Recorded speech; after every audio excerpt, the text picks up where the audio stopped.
চঞ্চলং হি মনকৃষ্ণ প্রমারিথি বলবদ্দিরম তৎসহং নিগ্রং মন্যে বায়ুরিব সুদুষ্করম। হে অর্জুন, অর্জুন বলছে, কৃষ্ণ তুমি কি জানো মন বড় চঞ্চল, একে বশে আনা আমার মতে খুব কঠিন কাজ।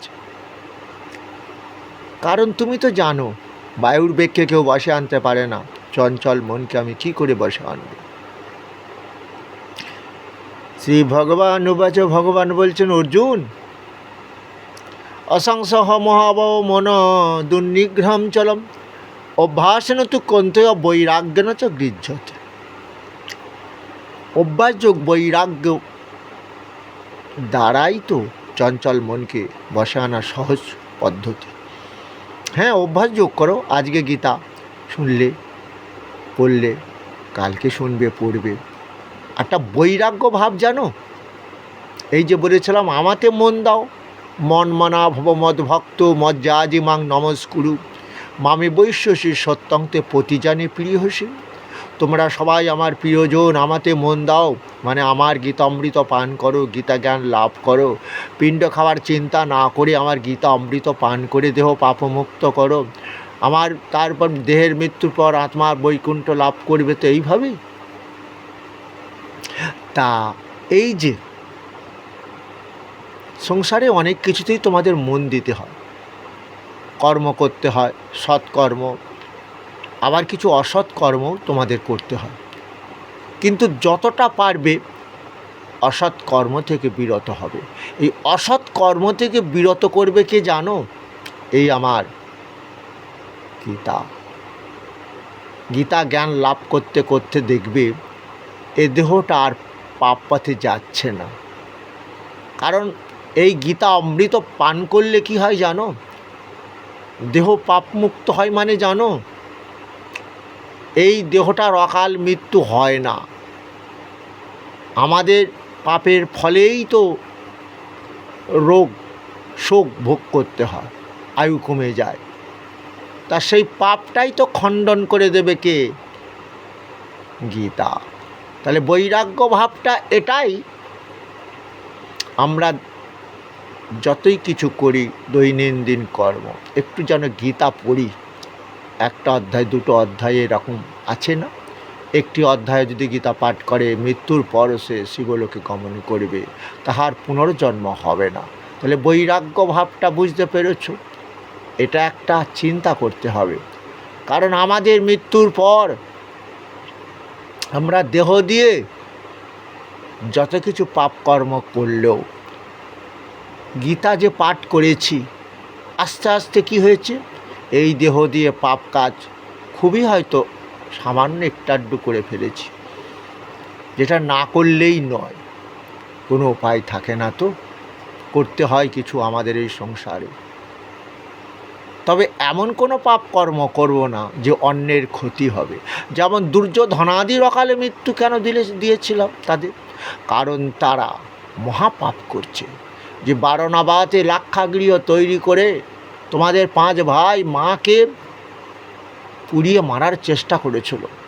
এত বড় জঘন্যমূলক পাপ কর্ম তো আমি ক্ষমা করতে পারি না। কারণ আজকে যদি ও ভারতবর্ষের রাজা হয় তোমাদের পুড়িয়ে মেরে দিয়ে, তাহলে বুঝতে পেরেছ কত পাণ্ডব মা পঞ্চপাণ্ডবদের মারবে, আর ওই দুঃশাসন কত দ্রৌপদীদের বস্ত্র হরণ করবে।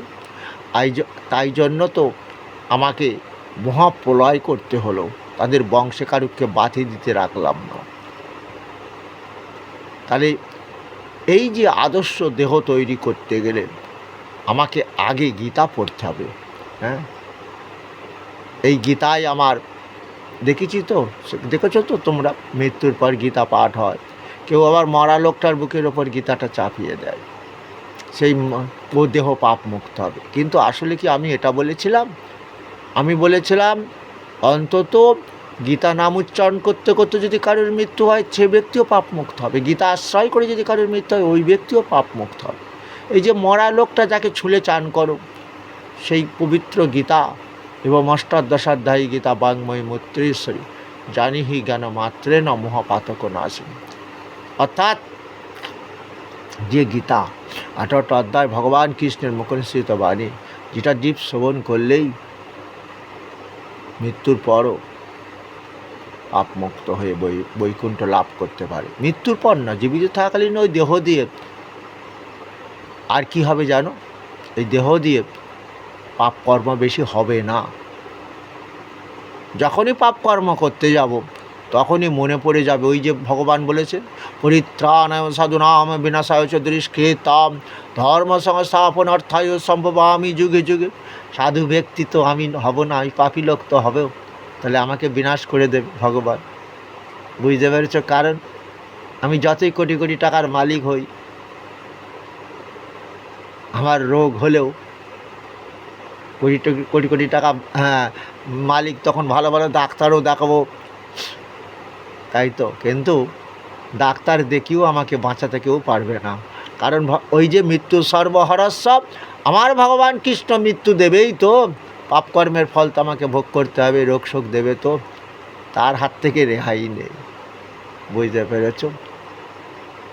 তাহলে আমার আদর্শ দেহ তৈরি করার একমাত্র গ্রন্থ হচ্ছে এই গীতা। কিন্তু আমরা দেখতে পাই মরা বাড়িতে গীতা পাঠ হয়, যে কলি কলুষ নাশক, যে কলিতে যত পাপ জমছে, এই ঘরে ঘরে গীতা পাঠ করলে কি হবে? কলিতে কি পাপ জমেছে?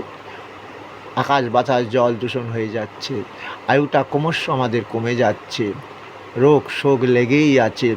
হ্যাঁ, সংসারী ছেলেমেয়েরা মানছে না, বাবা মা বয়োজ্যেষ্ঠ ব্যক্তি মানে না, মদ তাদের প্রিয় পানীয় হবে। অর্থাৎ এই গীতা পাঠের ফলে কি হবে? বুঝতে পেরেছ? যে বাড়িতে গীতা পাঠ হয় মরণব্যাধি প্রবেশ করতে পারে না। যে বাড়িতে গীতা পাঠ হয় সেটাই বৃন্দাবন ধামে পরিণত হয়। ভগবান বললেন যে অর্জুন, গীতা যেখানে পাঠ হয় আমি নারদ সহ সেখানে অবস্থান করি। তাহলে আমরা কত ভাগ্যবান। যদি প্রতিদিন গীতা পাঠ হয় তাহলে ওই বাড়িতে মরণব্যাধি প্রবেশ করতে পারবে না। এমনকি পূর্বপুরুষেরা তাদের আত্মার শান্তির জন্য পিণ্ডদান হয়, মহালয়ের দিন তর্পণ ক্রিয়া হয়, আর সেই গীতা পাঠের ফলে পূর্বপুরুষরাও পাপ মুক্ত হবে, তারাও মৃত্যুর পর স্বর্গ লাভ করতে পারবে। তাহলে আমাদের কি করতে হবে? দৈনন্দিন যত কিছু কর্ম করি তারই মধ্যে আমাকে চেষ্টা করতে হবে একটা অধ্যায়ও একটু গীতা পাঠ করতে হবে। যারা পড়তে পারে না শুনতে হবে অপরের কাছ থেকে। এটাই ভগবান বলেছিলেন, কলির কলুষ নাশক হচ্ছে গীতা।